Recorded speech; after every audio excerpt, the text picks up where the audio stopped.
তোমার কি কখনো মনে হয় না যে আমাদের সকলেরই একজন কথা বলার মানুষ প্রয়োজন? দিন শেষে ক্লান্তি ধুয়ে প্রশান্তির ঘুম বিছিয়ে নেওয়ার ঠিক আগের মুহূর্তটায় ভীষণ বিশ্বস্ত একটা মানুষ কি দরকার হয় না, যার সামনে মনের বন্ধ দরজাটা উন্মুক্ত করে খোলা হাওয়ার ঝাপটা দিয়ে নিজেকে শান্ত করা যায়? এই প্রশ্নটাই সেদিন জিজ্ঞেস করেছিলে তুমি। অল্পক্ষণ চুপ থেকে তোমার চোখে অপলক চেয়ে বলেছিলাম,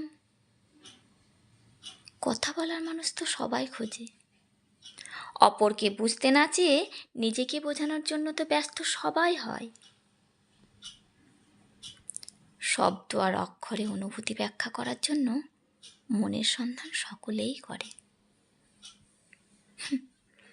কিন্তু আমি শুধু চাই এমন একখান মানুষ থাক যে আমার নীরবতার ভাষা বুঝবে। শব্দ আর অক্ষর সব যখন মাঝপথে মুখ থুবড়ে পড়বে, সেই মানুষটা যেন শব্দ ভাণ্ডারের দুর্ভিক্ষ কাটিয়ে আমার নিস্তব্ধতার অসহায়তা মুছে দিতে পারে।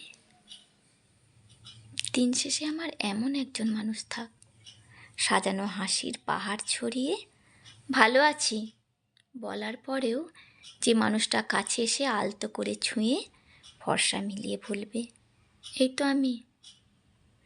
সবটুকু খারাপ থাকার মেঘলা আকাশ কাটিয়ে ভালো থাকার ঝলমলে রোদ্দুর এনে দেবে তোমার মনের অঙ্গনে। আমার কি বলে একজন এমন মানুষ থাক, সির্ফ এমন একজন। কলমে পূজা, কণ্ঠে আমি শম্পা চুনারি। নমস্কার।